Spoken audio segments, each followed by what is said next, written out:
Justin Marshall has admitted that the Springboks blindsided the All Blacks with their shockingly adventurous approach in Wellington as South Africa tore New Zealand apart in a record 43-10 demolition. The Boks didn't just win, they humiliated their great rivals, scoring 36 unanswered points in the second half and blowing the Rugby Championship wide open. Even worse, this wasn't just another loss, it was historic. New Zealand's biggest ever defeat, worse than the 35-7 embarrassment the Boks handed them before the 2023 World Cup. There will be more soul-searching in New Zealand rugby, but Marshall's assessment on the breakdown was unexpectedly measured, even as fans were still reeling. Digesting it was important because straight away you're reacting when you see that result, and then there's a frustration element, but there's also like, wow, impressed with what the Springboks produced. He said, then it's like, well, how were they allowed to do that? Or were they just that good? And then it's like, it wasn't all that bad, and I've kind of entered into this day with my glass half full, to be honest, which is not like me. Marshall claimed the All Blacks were ambushed and left completely unprepared for how expansively Rassie Erasmus's men played.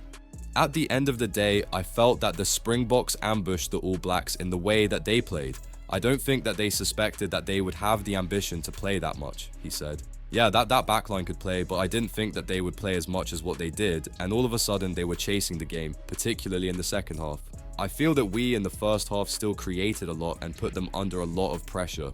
The All Blacks had led 10-7 at halftime thanks to Leroy Carter's try on debut, despite Cheslin Colby's intercept score, and for a while it seemed like they were in control, but after the break they were simply dismantled. Mills Muliaina admitted he too was blindsided. I think if you look at the first 40 for me, I would have been confident as well. I was definitely confident that All Blacks would come out and continue to play the way they did, and to see if South Africa were willing to sort of hold on, Muliaina said. Eventually, it sort of ended up the other way, and I think where the Springboks got it right is they played an expensive game, but then they mixed it up with the stuff that they always sort of talk about, and that's in their DNA. They won the high ball, that gave them a bit more confidence, and as they continued to grind, they eventually started to gain that confidence. The All Blacks just couldn't find an answer, and that's probably the most disappointing part. They threw everything at them, and I still thought that with 15 minutes to go that we could have an answer, but it just didn't come. The All Blacks were humiliated, Marshall called it an ambush, and Muliaina admitted they had no answers. The question now is brutal. Is this just one bad night, or are the Boks exposing a deeper crisis in New Zealand rugby?